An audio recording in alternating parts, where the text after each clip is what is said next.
Yo, what up? It's your boy Kai, aka Fervent Alchemist, and I'm back again with another deck tech. And right quick, before we get into anything, just want to give a shout out to the sponsor, tcgplayer.com.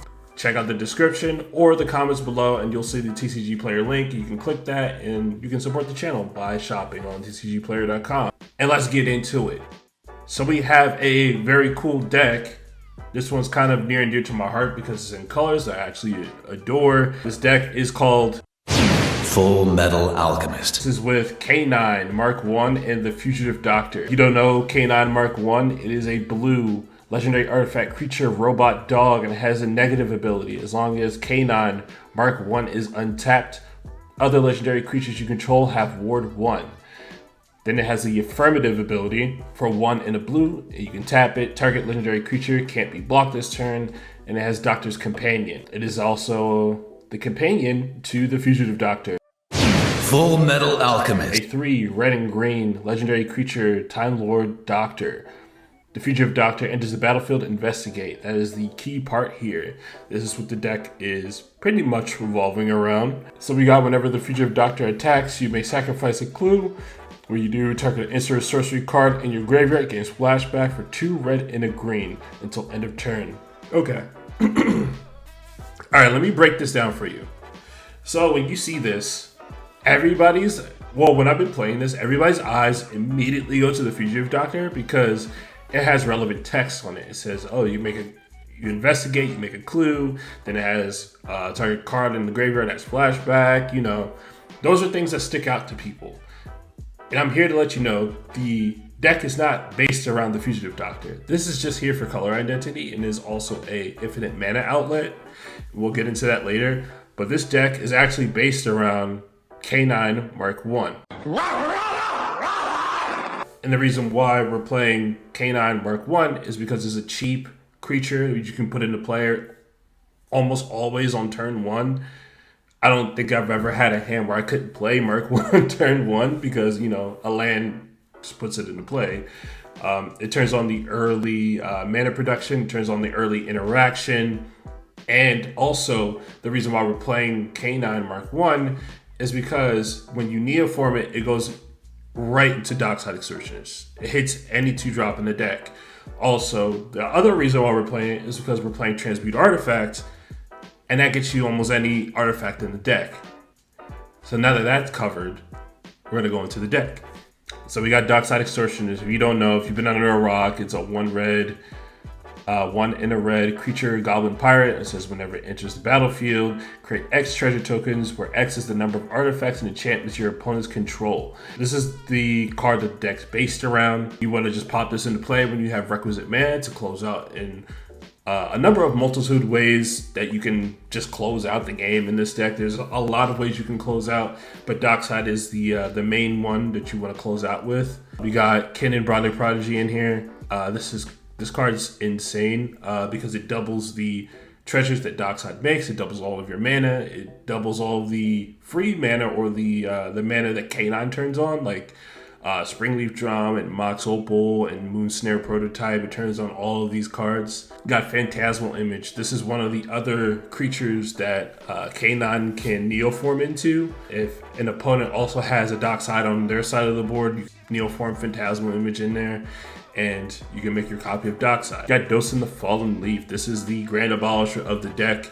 There's quite a few other options in this deck, but this is the most relevant one. Is the easiest to tutor up because we're running cards like Eldritch Evolution. K-9 also Eldritch Evolutions into Dose in the Fallen Leaf, which is very cool. Got Dualcaster Mage. We got the Dualcaster Twin Flame combo here. This is a backup win condition where you're not able to make infinite mana. Just a clear-cut way to close out. K-9 also Eldritch Evolutions into Eternal Witness. There is a strict cutoff from 2 to 3, which K-9 can Eldritch Evolution and Neoform into. And these are all the relevant creatures that you want to put into play. Even Imperial Recruiter here. But Eternal Witness is a recovery plan. If you want to pick something up from the graveyard, K-9 can also just turn into the Eternal Witness. It can turn into That and maybe get your Neoform back, and then you can also Neoform the Eternal Witness and get your 4-drop, which most likely will be Displacer Kitten or Temur Sabertooth. Displacer Kitten is a card in this deck that, you know, helps you storm out, I guess. In a sense, this is the lower curve version of the deck. It is the more speedier version of this deck. I originally got this idea from Surreal. Surreal brought this up to me about like K-9 turning on like Mox Amber and things like that. So I went ahead and made my own list, and then Surreal made his own list, and then John from Genstone Mine was on his own, and he just came up with his own list, and I was like, oh wow, we should all get together and we should all talk about this. So we all hopped into a call. So we pretty much solidified ourselves, and I'll drop their deck list below. I solidified myself as the turbo deck.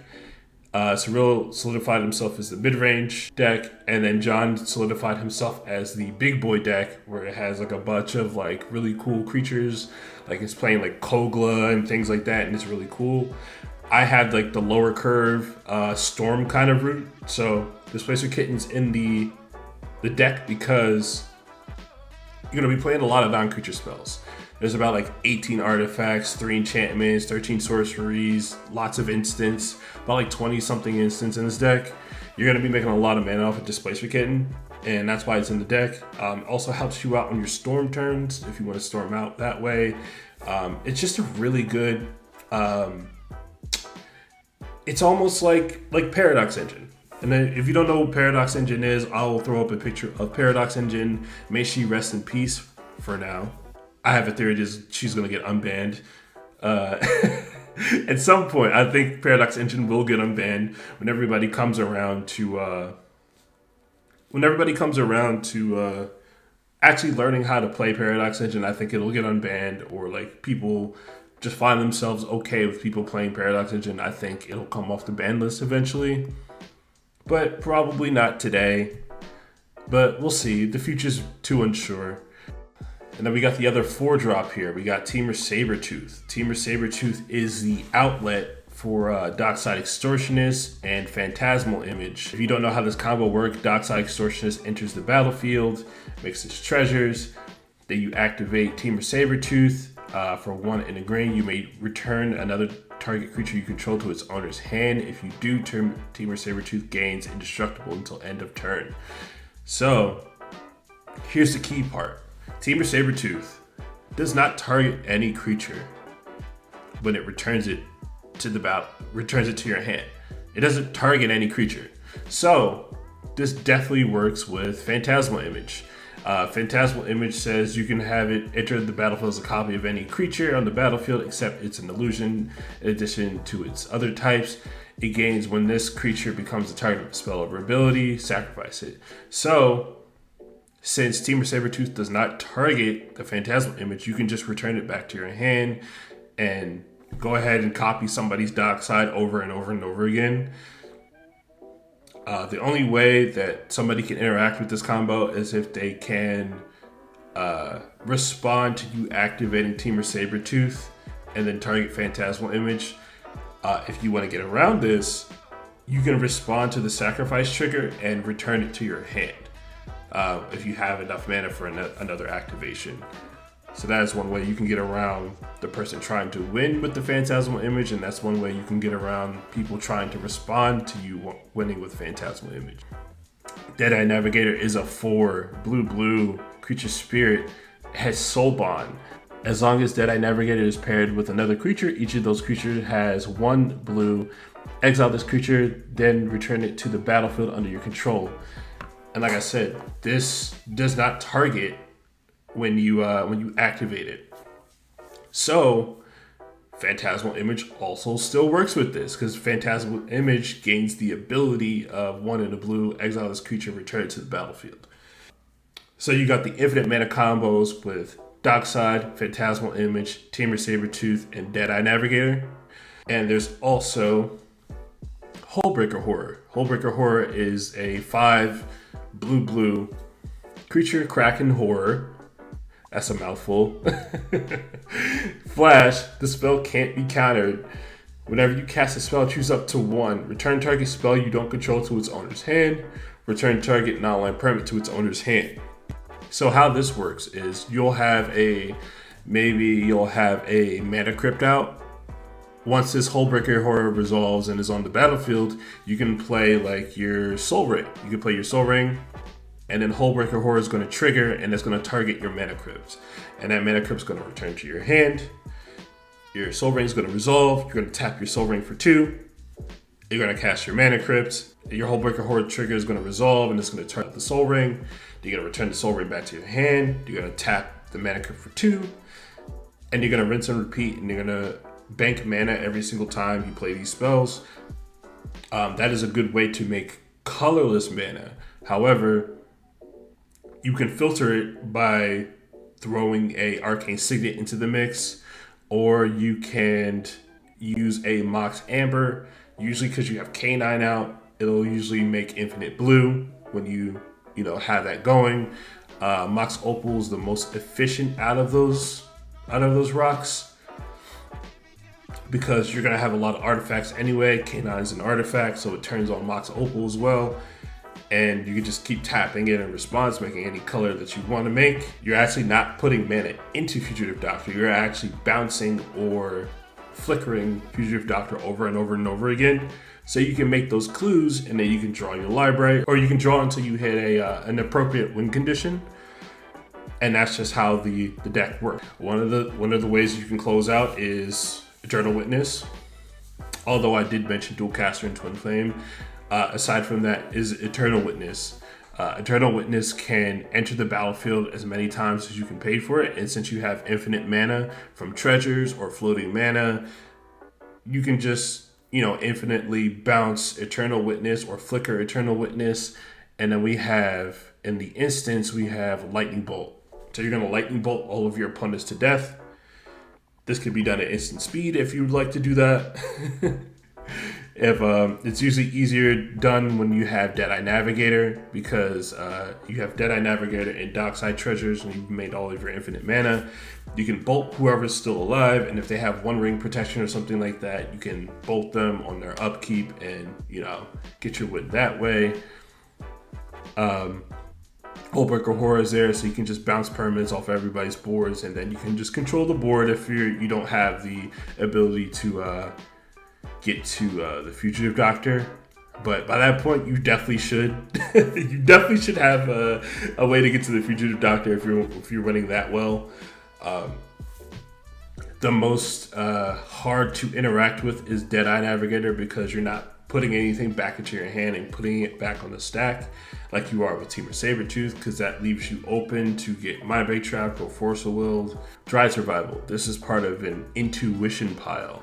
If you don't know, Intuition is in the deck because this is also a Breach deck. So the Intuition pile is Dry's Revival, Lion's Eye Diamond, and Underworld Breach.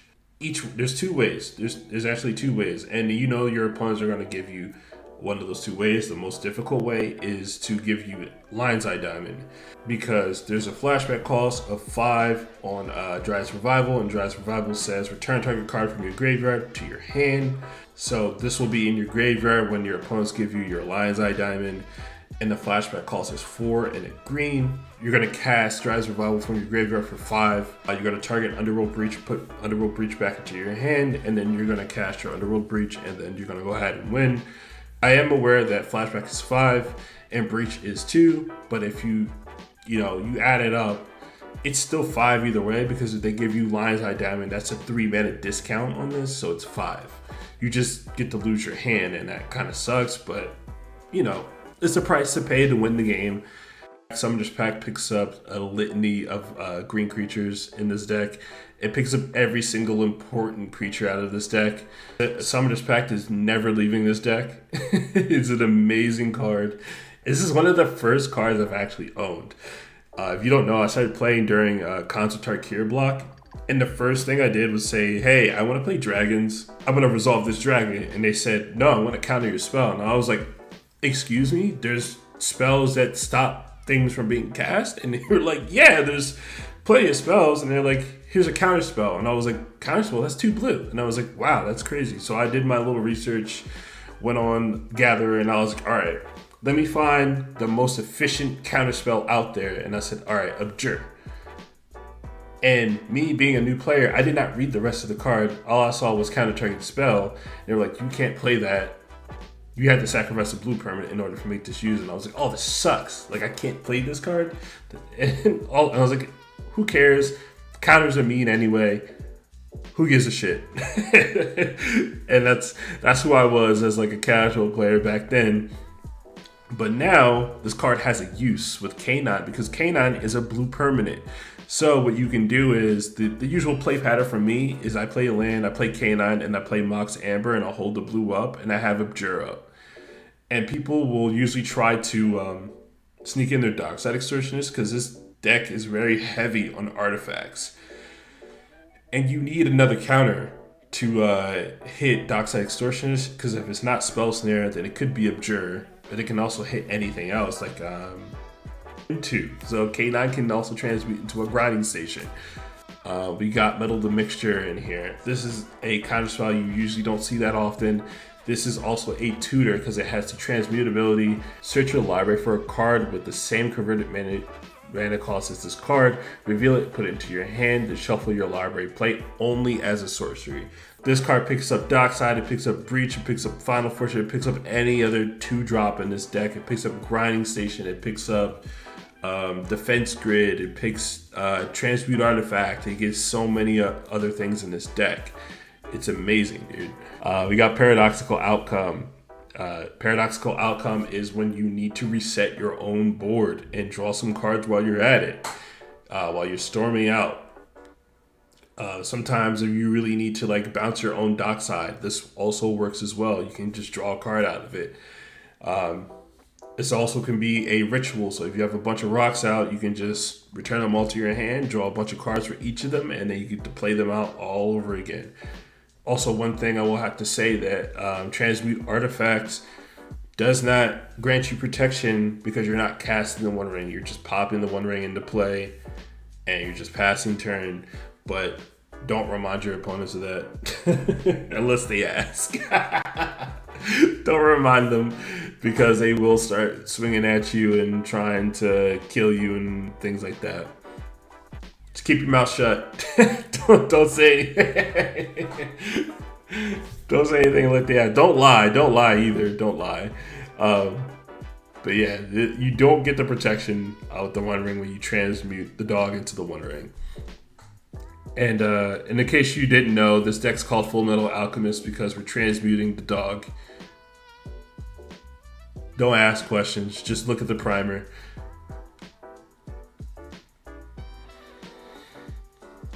Yeah, this deck is very, very, very cool. Like I said, I'm going to be playing this deck for quite a while. I actually recently top 4'd with this deck in a internal tournament in the Breakfast Club. It was really fun. I had a really good time. Also, wait, speaking of the tournament, there's a secret combo in this deck. You get to play Bomberman in this deck. I actually found another combo in the like bonus combo, bonus. I found a bonus combo. So we're playing like, you know, the Underworld Breach. So we have like Lion's Eye Diamond here, and we also have Deadeye Navigator to flicker your Dockside, and then we have Eternal Witness for the recursion. So now this is a combo. This is Bomberman. And if you don't know what Bomberman is, it's Auriok Salvagers and Lion's Eye Diamond. I don't remember how the term came to fruition, but Bomberman is you sacrifice your Lion's Eye Diamond, you sacrifice triple white, then you activate Auriok Salvagers and you put it back into your hand and you float 1 white, and you rinse and repeat. You make infinite white, then you transition it into like infinite red, green, blue, and whatever colors you want. That's how Bomberman or Auriok Salvagers works with Lion's Eye Diamond. But when you have Eternal Witness and you have it soul bonded to Deadeye Navigator, you can play your LED, sacrifice for triple blue, and activate the soul bond trigger that's on Eternal Witness, ETB, return your Lion's Eye Diamond back to your hand full of blue, and you can keep doing this over and over again. This is a really fun deck, but if you do enjoy the content, make sure you give me a big ol' like and subscribe, please. And I'll catch you later in the next one. Peace.